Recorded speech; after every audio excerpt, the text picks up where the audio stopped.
Are you familiar with FBI Special Agents Kyle Seraphin? I'm familiar with the name. Is that yes? I'm familiar with the name. Let's bring in Kyle Seraphin. He's the FBI whistleblower who helped expose government censorship of our First Amendment rights. Now, we only have this memo because a recently suspended FBI agent called Kyle Seraphin brought it to the public, and we're grateful that he did. Kyle, thank you so much for joining us tonight. He's the host of something that strangely is called the Kyle Seraphin Show. Kyle Seraphin, I can't thank you enough for speaking out. I knew you guys were out there, and I knew it was just a matter of time, but you got a lot of guts putting your face and your name to this. You're doing a service on behalf of the American people, and from the bottom of my cracked and broken heart sometimes, thank you very much. Take a look behind the curtain with a real whistleblower and American patriot. Prepare to embrace the uncomfortable truth because this program has no time for comforting lies. Here is civil liberties enthusiast, Second Amendment defender, and recovering FBI agent Kyle Seraphin. Well, here I am, and welcome to the Kyle Seraphin Show, my friends. It is Wednesday. It is September the 4th. We're rolling live on all the places that we roll. And I want to thank you all for joining us. If you're new to the program, thanks for tuning in. Today's going to be a little bit interesting. I think we're going to have a moment where we take somebody at their word. Kamala Harris famously said that she can imagine what can be unburdened by what has been, which is a really strange thing to say if you get right down to it. It doesn't make a ton of sense unless you take her at her word, because our media has actually been imagining what can be unburdened by what has been. They are literally ignoring all of the past and presenting things to us. And this happens on the left and on the right. There's some stories out there today that I think are worth discussing, and a lot of them have to do with polling, but it's not just polling. It's the overall experience of the federal government being completely full of it all the time. So polls are wrong. The politicians are wrong. The media heads that we expect to give us accurate information and truth information, it's wrong. So it's no wonder that young people don't know anything. They don't understand what's going on around them. So if you have a young person in your life, somebody, let's say under the age of, let's say 25, and a lot of the Gen Z that are now out there able to vote, they have terrible ideas. They don't know anything about it. It's the reason why I think that voting should actually be a much older threshold. I don't think you should be able to vote. I don't think everybody should be able to vote. People make terrible decisions. Go out there and look at your neighbors and see what they spend their money on. They spend their money on tattoos and brand new cars, and they're broke, and they can't even mow their lawns. Yeah, I'm just saying, I drive around too, just like you. And I look around and I think, what are these people doing with their time, with their money, with their resources? How are they investing this most precious gift that we have, the moments that we have on earth? And should we really trust them to make decisions on our behalf? We all can do better, no doubt about it. I'm just not ready to let some of the foolish people out there who have obviously bad decision-making skills make my decisions. Here's a decision that you guys can make. We're going to get started off with a sponsor read, and then we'll get right into the program, including a video that I grabbed, and it bothered me deeply. So let's get started right here. This is from our friends over at My Patriot Supply. Folks, you know they're coming after you. You know they're coming after me. I want to make sure that I'm ready. I hope you do too. That's why I rely on My Patriot Supply. I have a closet full of their food. Right now, you can save on the Mega 3-month emergency food kit, and it comes jam-packed with 33 different varieties of filling and delicious foods. Yes, emergency delicious is not the same as a Michelin star. Just be aware of that. Obviously, it's not going to be the same thing, but it does have things like creamy chicken flavored broccoli, old-fashioned spaghetti, savory broccoli soup. You can get the bonus protein pack right now. It's going to come with diced beef and flavorful chicken chunks, 3 different varieties of beans, and different fruits, vegetables, and snacks. The key is variety, because it gets really boring eating the same things in an emergency. All of this in an emergency food kit that gives you 2,500 calories per day, keeps you well fed and ready for anything. I see it as a duty as a father to make sure that I can protect my family. You guys should do the same thing. Don't wait for handouts like the commies. We're going to be talking about them later. This starts with food that you can depend on. It lasts for up to 25 years. Go to preparelikekyle.com.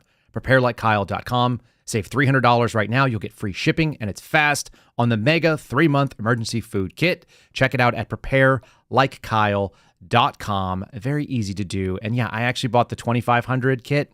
I bought 2 of them, one for me, one for my wife. I figure my kids can kind of come along for a ride. They don't even eat anything anyway. You ever make food for kids and they just like push it around their plate and you find out that you're throwing away more than you actually made? That's my wife's burden as the primary cook in the house. In any case, I want to get started with things. These are frustrations. And when I say that people on both the left and the right are unburdened by what has been, I'm going to show you an article. This is why I basically never share anything from the Gateway Pundit. I had a female Gateway Pundit correspondent be very upset that I called out their reporting because it's garbage. It's absolutely, it's without source check garbage. So I don't know who this Christina Layla is. I don't know anything about her, but I've dealt with some of the other reporters over there or contributing writers. They don't do a good job. And here you have, just in, Dan Bongino reveals new explosive whistleblower claims on January 6th pipe bomber. All right. I'm going to let Dan say it in his own words. This came out from Representative Eli Crane, who's a representative from Arizona. He's my father's congressman. He's a man that passed up the opportunity to sit down with me for 5 minutes when he was in Payson, Arizona, when I was in Payson, Arizona, and I said I could be there at any time for just a few moments before he went to Congress. And now he's tweeting out videos about the pipe bomber whistleblower information. Guys, there's one of two possibilities. One possibility is that Dan Bongino has a new federal whistleblower who was involved in the pipe bomber case that came to him and is ready to lose their job. You also have to believe that that person had access to the information, has been sitting on it for 3 years, and chose not to go to an approved method like going to a congressperson, but actually went to Dan Bongino. The odds are very, very low. I'm going to say prohibitively low. Or he's talking about stuff that I told him, which I made available to Jim Jordan's committee 3 years ago. It was in either October or November. It's November. Let's give it November. I'm pretty confident the conversation I had was in November of 2021 with representatives from Jim Jordan's office. They hadn't yet taken the House Judiciary. They hadn't set up the weaponization yet. And I gave them all the information. I have more on it, by the way. It went and dig on the same person. So all of the things that Dan is saying are not new by 3 years. And it's been spoken about in public. But here he is. And here's Eli Crane sensationalizing something, basically unburdened by what has been. They are talking about something. They're imagining what could be a new investigation into the pipe bomber. Oh my goodness. How exciting. How many clicks can we get from this? The pipe bombs that were placed at the DNC and the RNC. After the pipe bombs were found, assets on the ground, including a whistleblower, was briefed about the pipe bombs the next day and shown a picture of a guy in a hoodie. Hey, we're looking for this guy. Planted these pipe bombs. Almost killed Kamala Harris, God forbid. This whistleblower tells me that, but 2 days later, after the pipe bombs, he notes, emphasis his, without explanation, they were told to stand down. No need to look for the guy anymore. Which is really strange because the FBI's telling us now there's like a $22 trillion reward for finding this guy. Sir, I'm interested. Has the pipe bomber who planted bombs at the DNC and the RNC on January 6th, has he been arrested yet? That is something we're still aggressively investigating. Congressman, we have an entire dedicated team focused specifically on this investigation. I don't believe him. I don't believe Chris Wray. Neither do you. So there's some production value that's involved in creating a little clip like this, and Eli Crane's team went out to do this so they could get a viral social media push. It's been seen by about 200,000 people. At least it's been scrolled past by 200,000 people over on Twitter. So are we really trying to believe that a new person has come forward and shared the exact same information that I did 3 years ago? Is that what's going on? There's more to it than that. What I said, because I always say things in context, because I am not unburdened by what has been, is that we got pulled into the office to do the things that were the priority of the FBI executives, which was to address leads. These were the tips that were coming in through the January 6th snitch lines. And we went out there and we read all those instead of following down the person that we believed, that the FBI believed at the time was a person of interest in the pipe bomber case. And yes, that information is available to Representative Eli Crane. Rep Crane, if you're interested, I will share it with you. You will not be the only person in Congress that I've shared it with, but I'm happy to give you the file that I have. It has an address, it has a phone number, it has an email address, it has a LinkedIn profile, it has a Twitter handle. You can follow all that stuff down. And all those things supposedly were conclusively linked to the bank card that was used to buy the hoodie subject, whoever that person was, buy the Metro card, and also the car and the registration that that person got into in Northern Virginia when they left D.C. Did that person drop the pipe bombs? No idea. I don't know, and you don't know. Darren Beatty and Julie Kelly think that they've conclusively proved otherwise. It's very probable that that person was doing something else. But why did the FBI trot that person out and then walk it back? We don't know. And yes, that person is a government contractor with almost 2 decades of experience doing so, and a military veteran, and has a pretty right-leaning, although pretty AstroTurf looking, it looks kind of fake to me, a right-leaning social media account. So that's available to you, unburdened by what has been. There's a lot of this going on where people just sort of ignore the past, ignore the information that's out there. I understand that the news cycle is fast. Maybe that's why we have so much of this stupidity. I also wanted to share something because as I was doing this, and this is totally unrelated to today's show, other than it is a whitewashing of the past, it is people that are unburdened by the reality of what has been, so you can just make things up. And the reason I shared it was I was going to ignore it, but they're talking about Thomas Jefferson, one of our founding fathers, someone that Americans have always looked at as a symbol of important information, somebody who did something great, who had his faults, like every man has, who's walked the earth, minus Jesus Christ. The thing for me that made me want to put this up is that this is MSNBC, which is our hard left. They are now talking about Thomas Jefferson's role in the slave trade, and that he looks even worse when you put him in a historical context, and that's absurd. The best is that they didn't have an editor fix the subheadline here. So I'm going to read it to you as it is written, as silly as it sounds, and then I'll just briefly touch on the fact that there's a book called First Principles that this guy wrote. So what you're seeing on the screen is a guy named Thomas Ricks. He's the author of the book First Principles, which is a revisiting or a reimagining of who Thomas Jefferson is or was. And all of that is kind of goofy. Thomas Jefferson doesn't look better in context. He looks worse. That's the headline. Subheadline: to give Thomas Jefferson for ending the transatlantic slave trade. I'm going to say that one more time. To give Thomas Jefferson for ending the transatlantic slave trade. They missed the word credit in the subheadline. Most Americans now don't even read the article, do they? They simply will read what is available to them in the little snippet there, and they basically have about 3 sentences worth of attention span. Perhaps it's one of the reasons why people can imagine what can be. They're unburdened by what has been because they haven't read what has been. They haven't read the books. They haven't read the articles. They haven't done the requisite information. I'm seeing this on social media right now, especially on True Social, which I find very frustrating because there's a lot of people out there that are very dumb. And again, they can all vote just like you. This is one of my arguments. But they're like, hey, you've been talking about some things for a long time. I don't know anything about them. Catch me up and tell me why I should care about this thing that I just heard about. I'm not interested in doing the work. Just spoon feed it to me. And then I'm going to disagree with you because I already have an opinion. Don't give me the facts. To give Thomas Jefferson for ending. That is the statement.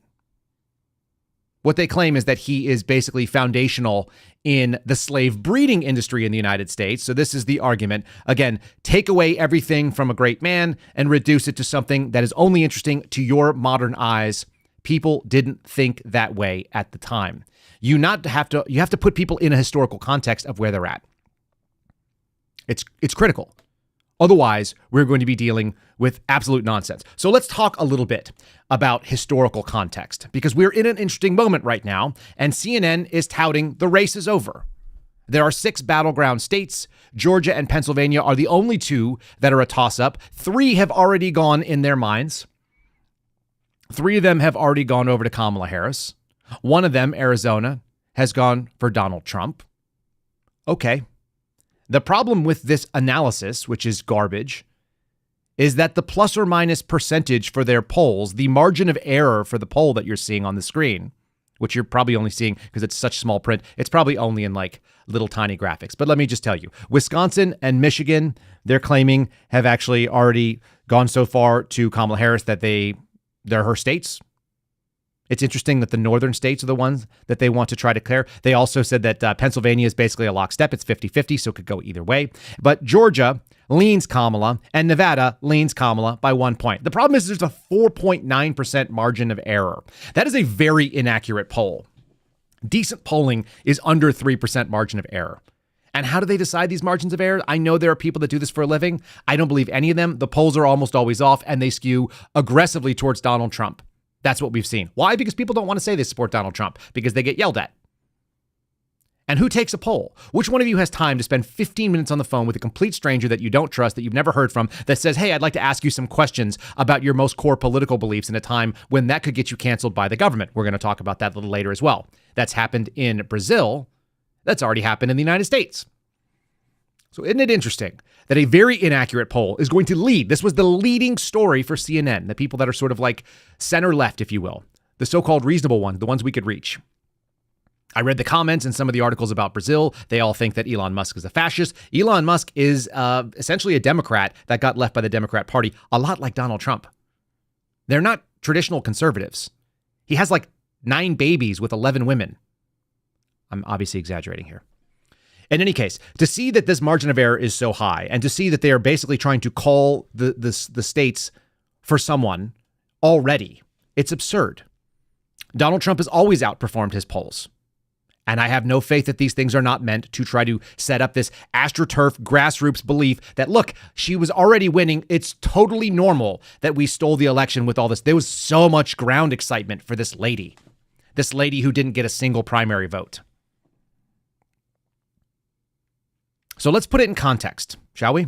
Let's do the historical context of where young people and people in the labor movement should be considering their votes. Because this woman is telling you that there are 2 potential paths in front of you. And yes, we have been reduced to an artificial binary. That is the nature of politics in America in a 2-party system. We have one party and they have the other party. Now, are they fundamentally the same? They use the same tactics for sure. Let's listen to this lady's talk. And then we're going to cut it open a little bit because the context does matter. And we should not be unburdened by what has been. Let's be burdened by what has been so we can talk about the things that actually happened in the past. Why? Because we actually read the articles here. Because we actually look for the context that is real, that fits the time. Every worker in this country should think about the 2 futures that we have in front of us. One future where too many of us are still living on the edge, where it feels impossible for young folks to buy a home, or that we're one bad break from everything going south, where we don't have freedom or opportunity on the job, and we have no way to fight back. We don't have freedom or opportunity on the job. Is she talking about like women? Women get more of a break in the workplace than men by a lot, especially if they're women who have darker colored skin. Especially if they work in the federal government, which is the single biggest employer in this country with 3.5 million employees. How do you know that, Kyle? Oh, because I've seen the average employee in Washington, D.C. And it's a black female who is single, probably a mom. She's between the ages of 30 and 55 years old. She sits at her desk, and you have to thank her profusely for doing a job that she does with mediocrity. She has a blanket on her lap. And she has a space heater under her desk. And she watches television all day instead of doing the actual job she's paid to do because her real job is to show up and collect a paycheck. Because as we've said here before, people need jobs. And therefore, it's irrelevant whether or not the job actually provides value, which is a fundamentally un-American thing. It is a socialist, Marxist sort of jobs program. That's why the leaders, and I use that in air quotes, the leaders in the federal government oftentimes are people who have never said no to a bad idea. And exclusively at the DOJ, they're people that have never said no to a bad idea. I have the context for what that lady just said. Because there are 2 paths, right, for the future. So let's be burdened by what has been. I'm looking at just a basic timeline. I wrote this out myself. There's nothing really fancy here on this page. 2008. I just want to make sure we get the dates correct. 2008 to 2016.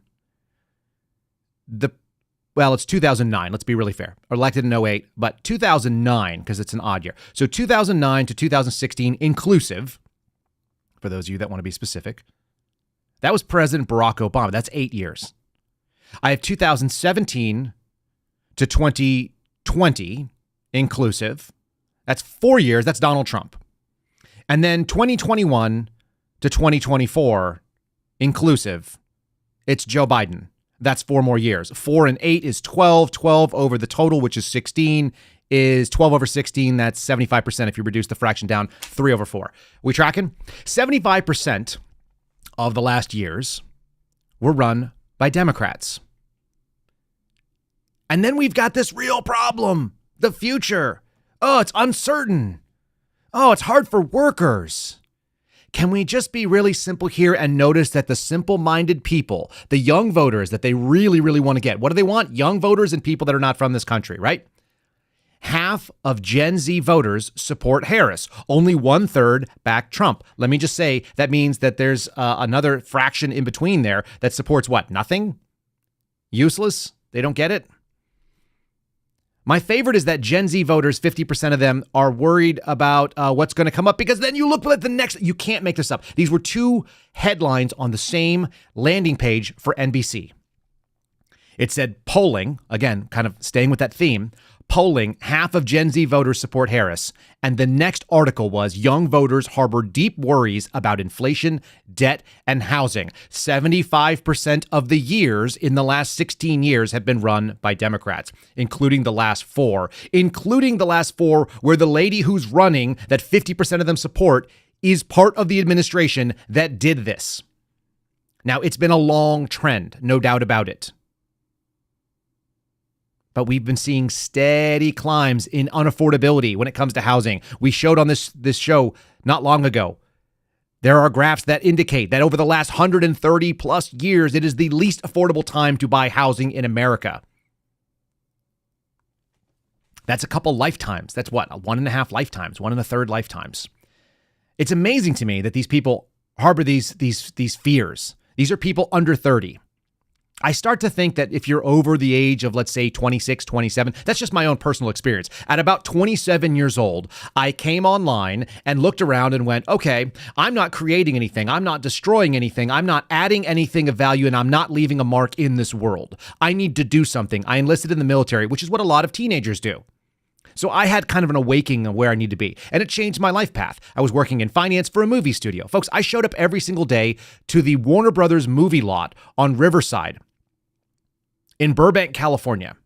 It is an idyllic place to work. There were moments when I was sitting there, when I looked out the windows and I saw the hills, the Hollywood Hills are outside the windows. I watched the freeway. I was basically completely unmanaged by anyone. I had less than 2 hours of work that I needed to do per day to get paid just shy of a 6-figure salary at the age of about 25 and change. I was 25, coming up on 26. I sat in this glass, beautiful building, surrounded by beautiful women who were auditioning for roles to be on Charlie Sheen's TV show, 2.5 Men. They would come in and be very confused because they don't know how to read, because they are just like these people here that can't do any of the context. And there I sat. I would go and eat with the movie stars. I would sit like 20 feet away, 10 feet away. Sometimes there was just a fence between me and like John Stamos, who was filming ER, whatever the heck it was. And I went and I ate really, really well, because when you live and work on a movie lot, they actually feed you incredibly well for very reasonable prices. The Warner Brothers movie lot food was some of the best food in any cafeteria I've ever been in, and it beats most restaurants I've ever been to. Maybe it's because I was young and hungry, but I'm just saying. I rode a motorcycle to work. It was awesome. And it was totally childish. I had moments that where I actually panicked because I was so ecstatic about how easy my life was. And I had been homeless just, probably 10 months prior. And so I left all that and I joined the military because I needed to put some meaning in my life. I needed to put a burden on. These people now are burdened by debt, student loans, which I had at the time too. They're out there trying to figure out how to make their way in the economy, and 50% of them are interested in Kamala Harris because they can't do basic math and see that 75% of the last years have been run by the people that they think should continue. I don't know how else to save people that are in that boat. We have to just hope that they don't actually vote. It's truly wild to think about that. For me, it's wild to think that there are kids in high school right now who have the dumbest possible ideas, and that they're going to step forward and make decisions that are going to affect me and my family and my firearms rights and my kids' ability to be safe in the streets. Here's a little young communist organizer. She doesn't look very old. She's probably in her 20s. I guarantee she's in Gen Z. This is what happens when you let someone who has been indoctrinated by leftist and woke ideologies, that doesn't understand anything about the reality of it, who's wearing a very nice outfit, even though I think it looks ridiculous. She's wearing this sort of fashionable thing. She looks like the kind of girl you'd see in a TV show that's giving you some kind of nonsense. She looks like something that would have been in an afternoon special. She's talking about how she's been a communist organizer for illegal immigrants, people who have invaded our country that are living in flippin' tents. Do you think she lives in a tent next to them? No. She has baths, she has showers, she has the ability to put on makeup and style her hair and wear nice clothing. But here she is LARPing as a community organizer inside her own country to work against the interests of her country. These are the people that are allowed to vote, completely unburdened by what has been, with no concept. I guarantee you, if we went and queried her ability to tell you what years major conflicts happened that the United States was involved in, she would not be able to do it. I know that because very educated people in my family, they happen to be females, don't know. World War I, give me the decades. Unable. World War II, you get two choices. I'll let you even take the early one. How about Vietnam? How about Korea? Can you actually name military conflicts the United States has been involved in? They can't do it. I assure you, this woman has absolutely no idea what has been done in this world. She's unburdened by what has been. And that's how you end up talking like this in front of a TV. And by the way, the guy who works for the city government, who's going to try to help them too, a very nice looking young white guy, looks very clean cut. He's not my enemy, but he works for the government, which means he's nothing but bad ideas. Listen to him trying to help it out too. The camp as a collective came up with a list of demands. That came after a petition by city officials for migrants to move from this encampment near train tracks under a bridge to indoor shelters funded by the city. This morning they sent buses to take people over without presenting that document and without having any kind of signature for accountability. That's what migrant advocate V. Reeves says the city responded with instead of meeting the migrants' demands. We've been offering time and shelter, basically just trying to get families to leave that camp and come inside. John Ewing with Denver Human Services says shelter comes with its perks, namely getting out of these conditions outdoors. Which comes with, 3 square meals a day. You can cook your own if you'd like to. That is one of the main demands by these migrants who have had their grievances in the past about the food provided by the city. There have been so many complaints about the food being spoiled or not being enough and malnutrition amongst children. Migrants who do stay in shelters are often put on a path toward a work permit. Reeves says these folks haven't received the same benefits. They're not receiving any kind of official housing or immigration document support, which is incredibly necessary for them to be able to navigate the bureaucracy around these systems. The city says its own offer comes with these benefits. What do you qualify for? What do you not qualify for? What might be something that is a feasible path for you to success that is not staying on the streets of Denver? We try to compromise. We try to figure something out. At the end of the day, what we do not want is families on the streets of Denver. How about this? What I do not want are people that have served our military. And yeah, there's some boneheads that have been out there in the military service. And all of you guys who have been part of it know exactly what I'm talking about. And some of them fall out and they do dumb things like get involved in drugs and alcohol. Maybe they tried to bury the things that they saw. Maybe they were just weak to begin with. But they signed up and they wrote a check, a blank check for their life to this country and for what it means. And now we're going to give what they earned to somebody else that just snuck in the country and is flying a flippin' Palestinian flag. Did you see that? A huge Palestinian flag in the middle of that. Do you think that was the kids, that commie organizer that brought that? Or do you think that it was the illegals that snuck in? Because my guess is that is a virtue signal by that little white girl with the bleach blonde tips. Get the hell out of my country, and how dare you try to demand anything? You want to come here and work, like live in the shadows like a cockroach and try to make a living? I've seen those people. I don't hate them. I don't like what they're doing, but I don't hate them as people. They're victims. They're victims of their own bad decisions. But meanwhile, you've got this little girl LARPing, and you've got this guy from the city saying, look, she's talking about demands. Did you hear the refugees, these migrants? That's what she keeps calling them. They're illegals. They're aliens that are not part of our country. They have no right to be here. They have no legal status. You don't get flippant paperwork to come and work. It's incredibly important. Why? Because it's supposed to mean something. It means that you're allowed to be here, and you're not. How dare they? And I'm going to show you, before we go to I'm going to do a sponsor in a second here. I want to show you where this leads to. It leads to the same dim bulbs like that girl She's enough to cast light, but not enough to see what's going on, right? That's a 15 to 30 watt bulb. It throws light in the room, but all kinds of stuff gets away from you. If you hold a 15 watt bulb and you put that up above you, like if you put that in your ceiling, you'll know that you're not going to run into the couch. So the major things are out of the way. But you can have bugs and knives, and you can have needles and all kinds of glass broken on the floor, and you'll walk right into it, right? Dim bulbs see enough to know that there is bulk objects, but they don't see the granular details. This girl is a non-detail oriented person. She's unburdened by the reality of what has been. And so they just have this hopeful future. It helps. Now imagine that girl and her generation become police officers, because they do. Because we have to hire young people, because that's who becomes new cops, and we're replacing them. There's a reason why this badge is not specific to my old agency. It is a badge that shows that law enforcement in this country is under duress. The old timers and the people who are salty and gray and thought like I did, they're out. And the dummies, the Gen Zs, those who are interested in Kamala Harris, despite the fact that 75% of the last 16 years has been run by people like Kamala Harris, and it hasn't been good for them, those people are in. They're the ones that are writing tickets. They're the ones that are responding to patrol calls. They are the ones that are going to be on the front lines because the senior management is out. And the only senior management that's staying are the people that know how to say yes when they should say no. My buddy Phil says that a GS-15 in the FBI is someone who's never said no to a bad idea. I think this can be universalized across law enforcement. If you are in leadership at this point, you have said yes to a lot of bad ideas. Now, maybe you regret it, but odds are you probably don't. And that's how you keep your job, because your paycheck is more important than the tyranny that you're enforcing. So get a little taste of this. And by the way, I found out yesterday that one of my classmates, I've referred to her as Blink Blink on a couple of podcasts. She was really dumb, like really dumb. I don't know how else to explain it. She happened to be a black female.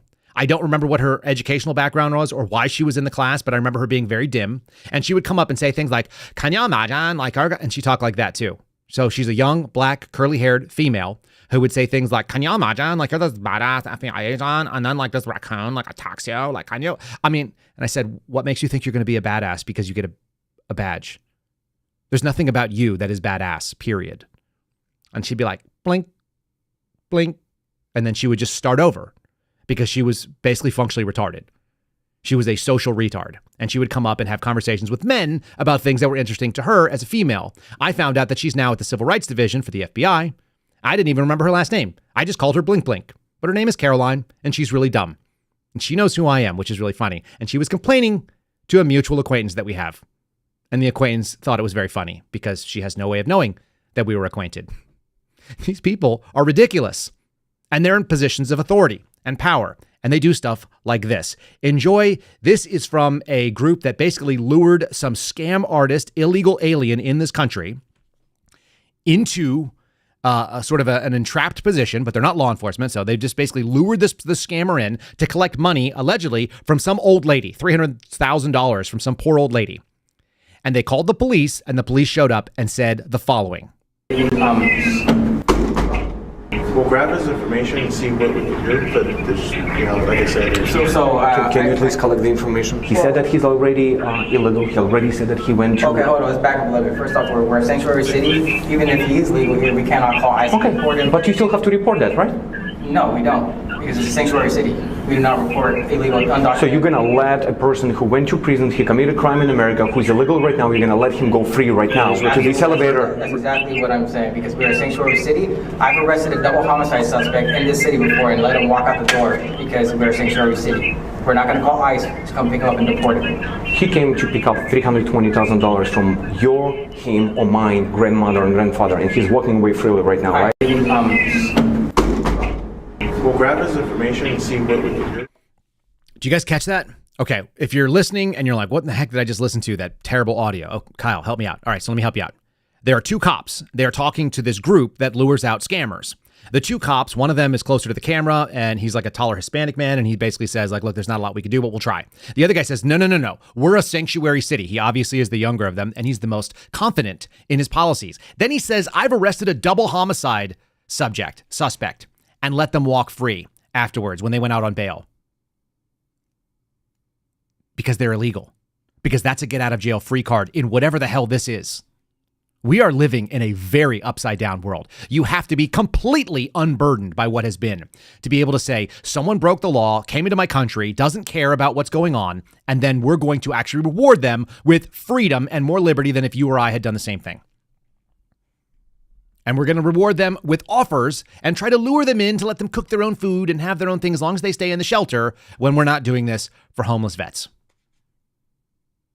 I don't deify veterans like many people do. There's plenty of vets on the ground. There's plenty of people that are lying about being vets too, by the way. I love asking questions about, what unit were you with? And they start making things up, especially when they start talking about the Air Force. I'm like, that's fake.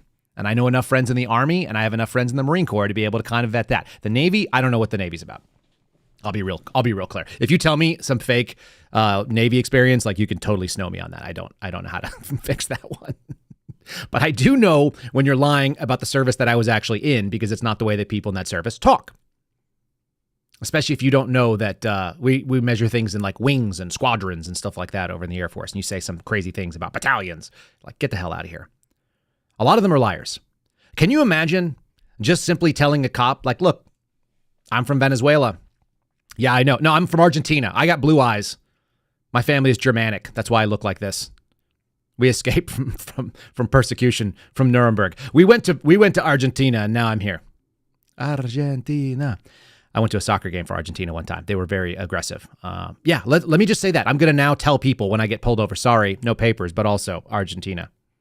Is that cool? Is that the world we're going to live in? That's what happens when you're unburdened by what has been. Let me throw this up on the screen and let you guys know. I got an email. They're doing something over at Lindell TV, and Mike Lindell's having a conference that I'm not on because I'm doing the show. But mypillow.com/Kyle is if you guys wanted to go and support what Mike Lindell is up to. If you guys want to save money on MyPillow stuff, you can use our promo code KYLE. You'll save up to 50%, sometimes more than 50%. I actually did go. I don't normally do this, but I went to their website because they have a last day of their Labor Day mattress sale. So if you're inclined to replace a mattress and you're looking for a deal on it, you can save 50% or more by checking that out. The Labor Day mattress sale over at mypillow.com using promo code KYLE. And just underneath that little screenshot that I showed you there, the slippers, the slides that people like, $25 right now. Seems like $25 is kind of the magic number. You can get a lot of different things, whether it be a dish towel pack, whether it be the bed sheets. They've got deals, $25. They're blowing out some stuff. If you're interested, knock yourself out over there. Tell me how it is. Put it in the comments. Tell me what your experience is. mypillow.com/KYLE. I guess all of this stuff comes down because it's been me focusing on this ridiculous sort of Kamala Harris nonsense. This statement she made that I do actually think is much more profound than I gave it credit for. And maybe more profound than you gave it credit for. The concept that she is unburdened by what has been. I also have something that will make you smile. And if you guys like what you're about here, we'll probably get canceled off YouTube for showing this because it's got some clips from a movie, but so be it. It's worth it for you to smile. Make sure you guys have hit the like. Make sure you have subscribed. And then also, if you want to, you can also join us over on Locals. It's KyleSerafin.com. Join the Locals community. You can do so for free. You just got to sign up for a Locals account. If you're on Rumble, you're already getting there. So you can actually just click join on our Rumble channel, and it'll take you directly over to Locals. And then if you want to subscribe, $5 a month, you're going to get some of the behind the scenes stuff, including a new call-in show that I'm putting together. I'm getting the equipment required so that we can do a call-in. And there is there's going to be a phone number, which I put out yesterday, that goes directly to a voicemail so we can play some of your voicemails on the show. The call-in show will be sponsored by you, the supporters. It'll be 100% what you're interested in talking about, and we'll also take live calls. We'll bring on a guest. Right now, we're going to get Garrett on sometimes. We'll probably have my dad come on and chat. We'll probably get George Hill. Just a lot of fun stuff going to happen there. Let me share with you something that'll make you smile a little bit, only because my sense of humor is what it is. This is Kamala Harris doing that thing that she did. She was in Pittsburgh and she was in Detroit and she was putting on this weird accent. Here's Peter Doocy asking Karine Jean-Pierre about the accent, and then I'm going to give you something that'll make you smile, so stick around for that. Here's Peter Doocy just belaboring the point that this lady is nuts, and nobody seems to ask the simple questions, which is, why is she such a fake? He asks it in a nice way, and then they tell us it's the economy, which, once again, they've had their hands on the lever of for 3 out of the last 4 years, over the last 16. Topic. Since when does the vice president have what sounds like a southern accent? I have no idea what you're talking about. Well, I mean, this is... she was talking about unions in Detroit using one tone of voice. Is this something that same you think... line. Okay, Peter. That she used the same line in Pittsburgh, and it sounded like she at least had some kind of a southern drawl. I mean, What? do you hear the question that you're... I mean, do you think Americans seriously think that this is an important question? They care... You know what they care about? They care about the economy. They care about lowering costs. They care about health care. That's what Americans care about. So that's what they want to hear. This is something... They care about, your colleague just asked me about, what basically we talked about, went back and forth about democracy and freedom. That's what they care about. I'm not even going to entertain some question about the president. It's just, hearing it sounds so ridiculous. Well, but hearing it is... The question, I'm talking about the questions is just insane. Is that how she talks in meetings here? I'm just, Peter. I just can't. Did you notice? Karine Jean-Pierre has lost her ability to even. She just can't even. No, Americans actually do care about that. At least this American does. I want to know why she does this weird stuff. Why is she like that? So I put together a little clip. It's going to play twice. That's on purpose. I actually edited this together with a little bit from a movie that is one of my favorites. And I think it gives us a little bit of context about maybe what's going on with this weird fake. She should be taken seriously. In the same way that we always said, you don't have to take Donald Trump literally, but you should take him seriously. You should take Kamala Harris seriously because there's a lot of dummies out there that are unburdened by what has been. Let's just get through the next 64 days. How about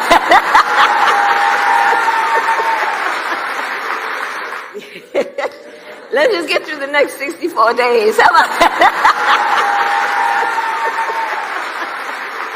Let me see.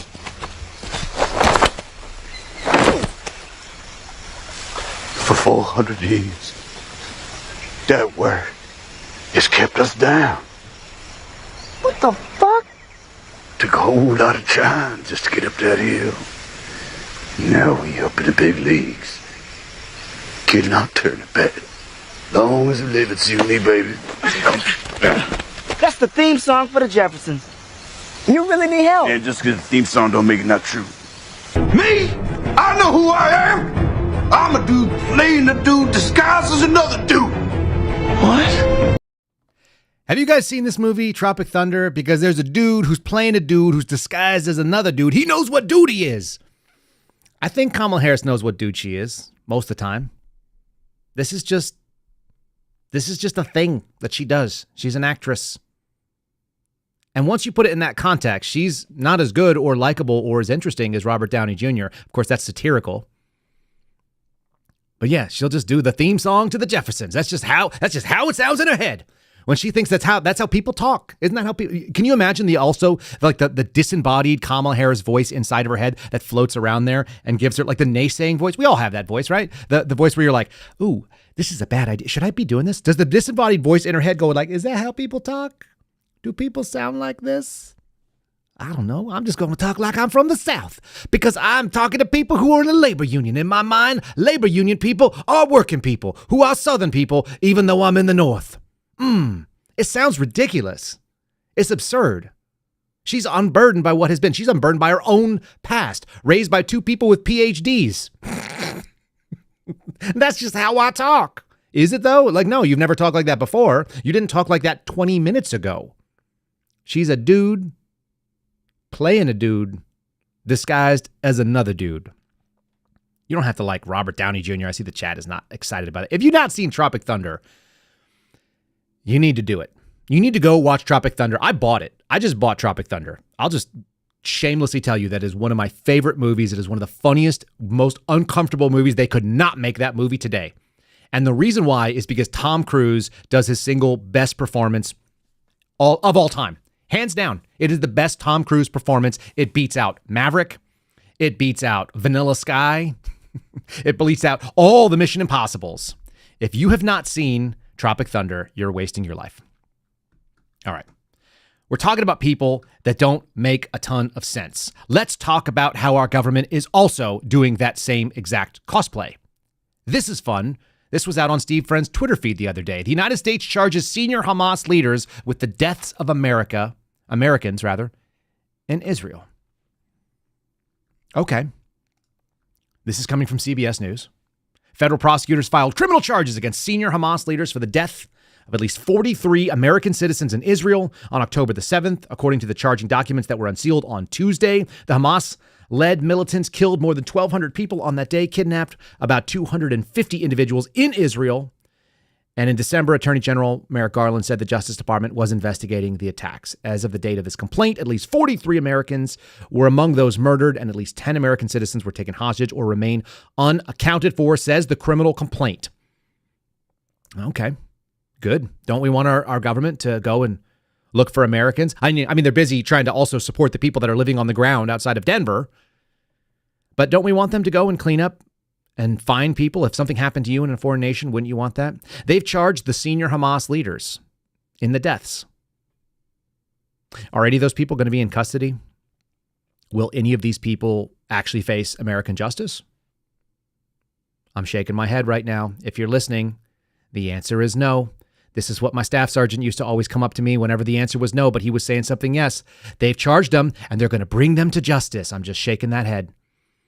They're not going to do it. They don't have the ability to reach in and grab these people, nor do they have the will. This is political theater. It's the same theater as Eli Crane getting out there and talking about the pipe bomber now 3 years after I gave information that should be of interest to people. I don't know whether or not it reveals something interesting. I know that it was information the FBI had, and not only that, when under questioning by Thomas Massey, my boss's boss, Steve D'Antuono, I had to look up the chain on that one. The guy who was in charge of the Washington field office on January the 6th, that guy, he brought me up independently out of nowhere. I don't know what Kyle Seraphin is saying about this thing, but I was in charge of the field office. And then he also says I was in charge of the field office. I don't really know what's going on in the investigation. I know, dude. I was on the street. Not like Kamala was. I mean, not like, girl, I'm out there on the streets. I mean, I was literally on a street in a car watching people that we thought were related to that case because we were briefed that way. It's the same cosplay. Pull them back. Oh, the cell phone data is corrupted. Charge the Hamas leaders. We're going to go after them for the death of Americans because we are very strong. We are letting people know. We are writing these sternly written letters and holding hearings. We told the senior Hamas leaders that they are now on notice. If they come to the United States or where we control, then we will take them into custody and we will prosecute them for a very long time. Maybe the same way we did, the people that are still hanging out in Gitmo that killed Americans. There's no reason to repatriate those people. There's no reason these people should fear American justice. It's a fundamentally unserious organization, the United States government. Doesn't mean it's not dangerous. Doesn't mean it's not out there doing bad things. But this is the kind of people that work there. My buddy sent me this. This made me laugh the other day. This is the kind of friends I have that work in the government. They hate the government. The United States Census Bureau. What you're seeing is reporting from the AP coming from the beginning of the month. Federal workers around the nation's capital worry about Donald Trump's plan to send them somewhere else. They're worried about having their job move. How many of you would have to move for your job? You ever had a company, let's say you worked for, one of Elon Musk's companies. Let's say you work for Meta. You probably don't listen to the show, but assuming you worked for a company that relocated their entire corporate headquarters and all their operations. And they said, yeah, you can't work remotely. You got to be done here. You got to come back to the mothership. And by the way, the mothership no longer is in Washington, D.C. It's in the middle of America. We're moving you to Kansas City. We're moving you to Oklahoma City. We're moving you to Omaha, Nebraska. We're talking about places like the Department of the Interior, a group that is supposed to be managing the interior of the United States, that is on the exterior of the United States. They're in a territory, not even a state. How about you move them to where the public lands are? If you're the Department of the Interior, aren't you supposed to be looking at public lands? It's a huge chunk of what you do. Wouldn't it make sense to be in Colorado? Wouldn't it make sense to be in Kansas or Oklahoma or Wyoming, where the public lands are? New Mexico? I don't know. You want to be in a blue state? How about New Mexico? They got lots of crime. You guys love that stuff. If you go to Albuquerque, it'll feel just like Washington, D.C., except it's much brighter and the colors are different color palette. These people were talking about not being able to move. They were protesting. They're resigning. I get it. Yeah, you've got a life. So what? When I signed up for the FBI, when I signed up for the military, they picked us up and moved us. They moved us to Washington, D.C. We had no connection to Washington, D.C. I don't even know why that was on our list, but it was because you have to choose one of the 56 field offices, and none of them were great. So we ended up there. At least I could live in Virginia and own my guns. If they had assigned me to New York City, I would have quit. If they had assigned me to Philadelphia, I probably would have quit. If they sent me to San Francisco or Los Angeles or San Diego, I probably would have quit. Even San Diego. I own too many guns. They're all felonies. No way. So what do? You're going to cry about your job moving because your job has to move because of the mission, because the boss of the company says that you're going to move. This is the kind of people that work for the federal government. They were protesting and crying, and now they're worrying again. He proposed the relocation of 100,000 federal jobs, pulling them from Virginia and Maryland and the District of Columbia under the Agenda 47. It's the best thing that you could do is take the swamp, because you can't drain it, and just move pieces of the swamp. Like, oh, this tree is drowning in the swamp. Let's take it and the root ball and put it somewhere on higher ground where it can actually get real drainage. I've done a little bit of landscaping in my life. I've done things that involve shovel work. You got to dig some stuff up and take it out of the place where it is swampy. Especially when you've done things in Texas where you're like, oh, it's all clay here and it's too low and the water is now like absolutely stifling and rotting away the root ball. You cut it up, you get the entirety of it, and you move it somewhere where it can be thriving and prosperous. Let's move parts of government away from the seat of government where they all get lobbied. Let's take that 30 to 55-year-old single black mother and move her somewhere where she could be productive and actually be held to a standard. That'd be great. It'd be good for her too, by the way. Human beings need standards. Or you could just cry about it and do everything you can and throw all the things against the wall trying to get rid of Donald Trump. It's a thing. I don't know why. Can we talk about something kind of positive too? I got some other kind of a mixed bag of things that are going on in the world. Before we do, check out my buddies over at Shield Arms. We're going to talk about guns next, so let's just do that. ShieldArms.com. Put an S on the end of arms. Shield Arms, like you're holding a shield, something that blocks away the bad stuff. 5% site-wide by using my promo code KYLE. KYLE saves you 5%, including on firearms. It's a better deal than you'll see anywhere else. You're not going to find that. You can go look at their guns at Bass Pro and Cabela's and things like that. Pick them up, hold them, manipulate them, see what you think. Folding ARs, pretty sick. Their magazines are outstanding. Their extensions are great. They do their own in-house milling. Really cool company out in Montana. ShieldArms.com. Use the promo code KYLE. Again, save 5% on the thing. It's not a ton of money, but it turns out to be a decent amount of money. It's 50, 80, something like that. If you buy one of their ARs, that's worth doing. Okay, let's touch this little thing because I said I would talk about guns. This is kind of cool. One of my buddies who's a pro-gun attorney sent me this. It's coming from police1.com. They do pretty good coverage of law enforcement related stuff. Federal judge rules that a section of Illinois' concealed carry law is unconstitutional. This is good news. We keep seeing the judiciary pushing back and using the Bruin decision to actually do the two-part test that's supposed to be done. So this district judge, whose name is Ian Johnson, ruled it's unconstitutional for Illinoisans, is that really a thing? With concealed carry permits to be prohibited from carrying guns on public transportation. Wow, something that's publicly funded cannot keep you from carrying a weapon when you have a right to carry a weapon in this country? That's great. This is the kind of stuff we want to see. So it's now invalidated something, which is what it should be doing. The Constitution is actually what you're supposed to be looking at. But they said, look, there's got to be a historical test. It's got to be consistent with laws that were on the books when the Second Amendment was written in the 18th century, or it has to show a historical precedent before then, and you cannot do that. So public transportation, it's a game on. You should be able to carry. Now, all the plaintiff attorneys said, hey, hold off, you don't know where it's going to go. Obviously, this is at the district judge, so there's going to be appeals. The state will probably appeal this as far as it'll go, and we'll see. Hopefully, we pray to God, and I do pray to God that he continues to sort of bless us with these decisions. We're seeing a little bit, not of leftist march, but this is about liberty. This is what the liberals should want. The so-called liberals, the Gen Z idiots that are out there on the political left, they're the only people I've ever seen that vote against their own civil liberties. It's totally illogical. And speaking about civil liberties, let's do this one because it's also good. This is up and coming. This is Brazil's president saying that the world doesn't have to put up with Elon Musk's far-right ideology just because he's rich. First of all, he's not far-right. Anybody who reads his stuff knows he's kind of like a populist, but he's also got a bunch of sort of lib/leftist ideas. He's a weird dude. A lot of people are suspicious of him on purpose, but this is something I clipped out of this particular article. The court had previously, this is a Brazilian court, by the way, had previously issued orders to block multiple X accounts, formerly Twitter, as part of the country's sweeping investigation into the spread of misinformation online and hate speech aimed at undermining the country's democracy. Nothing says democracy to me like making sure that only some people are allowed to speak. Kind of like how the Democrats play this game, haven't they? Oh, kind of like how we saw that there were lists and lists, that there were entire spreadsheets. If you guys want more information, check out the Twitter files stuff, check out Matt Taibbi, check out Michael Schellenberger, listen to Mike Benz. There are plenty of people that have talked about the insanity that the United States federal government, Tracy Beans is another good one. Check out uncovereddc.com. Go look at the coverage of this stuff. There were thousands, if not tens of thousands of names that were submitted by our government to social media companies saying, censor these people. They have unapproved ideas. In the space of COVID vaccines, those were considered unapproved ideas. In the space of political discourse. Do you know what it comes down to? It comes down to not trusting your audience. I have this weird thing, even though I know there's a lot of dumb people out there, even though I know the world is full of this, half of Gen Z voters supporting Harris, even though I know this is true, what I also know is that Americans are going to make the decisions that make the most sense for them. That's why I don't want the federal government to be that strong. Isn't that weird? It turns out when you're a conservative and you have conservative principles and you think that small government is the answer, not we should be in charge of the big government, because that's what the conservatives generally say. The conservatives, uppercase C, con Inc. types, they want to be in charge of the government so that they can do things with the government that they want. But it's the ring of power, people.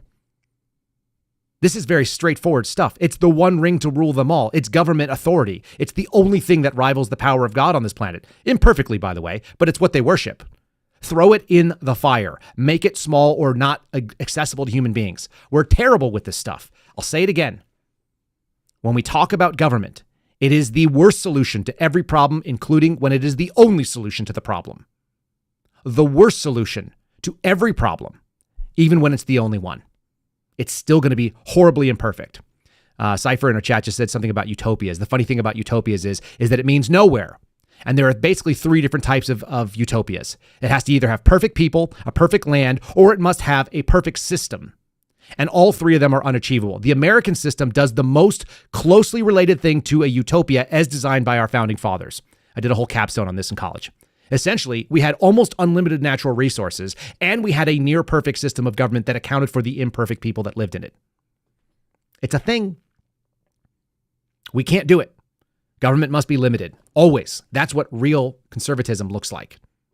It also has values, and that there are good and bad. There are moral rights and wrongs. So let's touch on that real briefly. Some of you guys think that there's a moral good, and definitely the political left does, about recycling. This article made me laugh because my wife and I talk about this all the time. We have this basic belief that all the recycling that you put in is just thrown in the trash, which it probably is. The story, basically somebody from an Apple manufacturing or some Apple facility decided to sneak some air tags in with their recycling to see where it ended up and just watched it go on the tracker. Houston resident was suspicious of all plastics accepted in the recycling program, threw some air tags in to discover where the plastic waste was going. This is someone called Brandy Deason. Regularly recycles and other waste, began to have doubts about the city's plastic recycling program. So Houston was boasting they were able to accept all types of plastic, even though they aren't normally considered recyclable. How is that possible? They lie to you. That's how it goes. So the company was basically just taking all these things and throwing them into waste bins. They all ended up at a company called Right Waste Management, which is pretty funny. This is not the only reporting of this. There are some other ones. CBS picked it up, said Houston's plastic waste is piling up. On the promise of advanced recycling, they're storing all the plastic, aka throwing it into landfills. They're storing it all so that when the possibilities come that they can actually recycle your plastic bags and the otherwise non-recyclables, then they'll have all the plastic ready to go. The woman who does this is definitely a leftist. She is part of a climate justice coordinator program at the Air Alliance Houston. Sounds about as left-leaning as it is. Nothing funnier than the leftists finding out that what they believe in is materially false. And it was obvious to those of us, all of us who thought that the death counts for COVID were garbage, that the claims being made about shots was garbage. They had to be garbage. They just didn't have the time for the data. That was obvious that they didn't have long-term studies. And it's been the same thing for people who are saying that they can recycle things that can't be recycled. Very funny to me. I don't know why it's so funny, but it is. It's just another example of how silly the time is. Let me give you something lastly to go home and do. Let me give you some homework here, especially if you have young people in your life. Before we do, the merch store is where you can support my buddy Garrett O'Boyle. We're actually going to try to move some of the Patriot Cooler stuff into the merch store and get actually like pre-engraved stuff so that you don't have to go through and be a graphic designer. Check out the merch store. It's the-suspendables.com, the-suspendables.com, promo code KYLE, saves you 10%. You can get a shirt like I'm wearing. You can get a shirt like on the screen. You can get the pins. You can get the hat, so on and so forth. Fantastic stuff. Supporting my buddy Garrett O'Boyle's family, his wife's company. I just got a text message from one of my best friends from high school the other day showing that he got a thing full of patches and stickers and the pins. And you guys can go do that over at the-suspendables.com. Let's go to this story. Here's your homework. New dad. This is coming from Your Tango, which is just a garbage website. I don't even know where I found it. But it's under their family section. This is all full of like gays and leftists and weirdos that are alternative thought processes on America. It says, new dad says his wife has pushed him to the edge of burnout after asking him to give up one night out a week. It feels like he doesn't have any time to himself or freedom left. This is written by someone called Mary Faith Martinez, and it was posted in May of this year. It's not easy being a new parent. So much to adjust to. There's so many changes to make. One dad wasn't ready for these changes, and he recently became a parent, and now he accused his wife of taking away his freedom. It goes on and on. Let me just read you the things that the husband basically did. The girl was in the baby girl that they had was in the NICU for 2 weeks, so born a little bit premature. And the husband basically said his life looked like this. This is what the wife is saying about the husband. Before I was pregnant, my husband used to go to his soccer games and, more importantly, the drinking afterwards 2 times per week. And then he went running on Sundays, which was his day off, for hours on end. And then there would be weeks when we would only see or talk to each other for a few minutes in bed. And since I got pregnant, I asked him to scale back some of the soccer and the drinking to once a week to plan his runs closer to home so that he's not gone for an entire day. And he's reluctantly agreed, but there's been a lot of fighting and drama. Women, if you're marrying men that do not have the right ideas about getting married and having babies, you need to fix that on your end. And men, if you don't know how to pick up the burden, which it is, the joyful burden at that, of having children, screw you. You're not a man. You're a male. You might be an adult male, but you're a child. There's all kinds of stuff that I would love to do that I don't get to do because I have kids. And you know what the fun thing is? Whenever I'm having a bad day, I walk down and hug one of my 4 kids, especially the littlest one right now who's toddling around. She seems like she could fall over at any moment, but somehow magically she stays on her feet. If you've never seen the miracle of watching a child go from crawling or completely stationary to crawling and then standing up and learning how to say whatever it is that they use to refer to you, she's in the dad phase right now, and give you a hug, like a real human hug, even though they're like this miniature person that doesn't know anything about anything, but they know what love is. It's amazing. And it's way better than drinking with your buddies. Like, I don't know the last time I've been to a bar, and when I do so sort of begrudgingly. I love hanging out with my buddies when I get a chance, but like, I just don't want to forgo hanging out with my family. I'd much rather have a beer at my house, and I haven't had a beer like pretty much this year. I just don't have any interest in it. It's not there for me. Same thing for my wife. I don't want to go to restaurants. I don't want to go to bars. Where do the people in their 40s that are grown up hang out? They hang out with their kids at home because they have a home that they built. They built a nest that they don't need to go somewhere else. So if this is your thing, consider that you're still basically a teenager. I had friends that told me they were going to take their kids to bars when they were like newborns, and I wanted to blast them in the face even before I had kids because I knew that was stupid. That is fully retarded. Don't take your kids to bars when they're infants. What's wrong with you? Be a grown-up. Welcome to your new part of the life. It's not like the old part of your life. It's way more rewarding. It's way more difficult. There's way more sleepless nights. There's a lot more bags under your eyes. You probably can see them on mine all the time. You got to be nuts to procreate with someone that doesn't understand that they are taking on something that is an important responsibility. And if you're a man and you haven't figured it out, go listen to Jordan Peterson. He'll give it to you long form. The job of a man is to pick up the most difficult and complicated burden that you can find, one that you fear you may not be able to bear, and then bear it and make the suffering of being alive worthwhile. It is important. This is the message that goes out in the gospel. It's actually the message that goes out with the Stoics. It doesn't matter whether you get it from a secular source or a spiritual source. It's always the same. Men become men by doing things that are hard and masculine, not by being unburdened by what has been. What has been is that you made a child in the world. So act like it, please. And if you struggle with that, there's adoption. You can give up a baby for adoption if you can't be it, and then maybe opt out from making more of them because you're a fool. It's not the kid's fault that you're immature.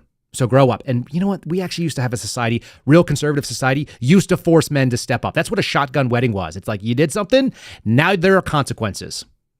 I'll tell you more about consequences either. There's a funny little story that comes from my air traffic control time when I was in the Air Force.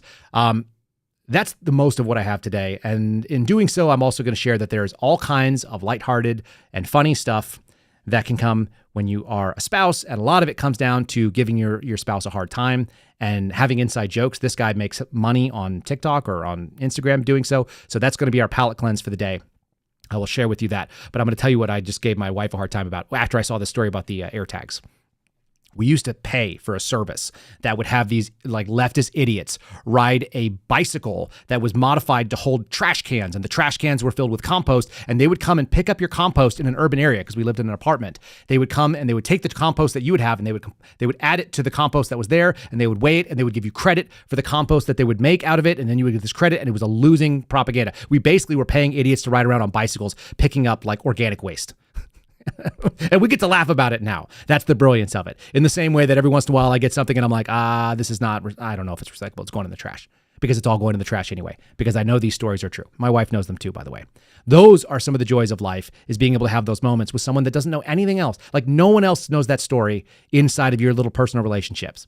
And your kids will grow up in that culture, and they will also see that there's like loving ribbing, and it makes them more durable human beings. So go out there and aspire to that instead of whatever nonsense you're seeing. Here is Dave Matthews narrating your life. I don't know why the wife is doing the weeding, but whatever. It's her garden, so that's fine. This guy is just giving his wife a hard time. They make some money on it. Enjoy this. This is what like fun looks like when you no longer go to bars and you don't go to your soccer game. You think up ways to kind of screw with your spouse in a loving way. She wakes up in the morning. Time to clean up the weeds. They are growing. They are getting really tall. The weeds and the weeds begin. She says, where the heck is your husband? He's not there, he's behind you, he's singing and he's not helping you at all. And this pile of weeds, it grows deeper.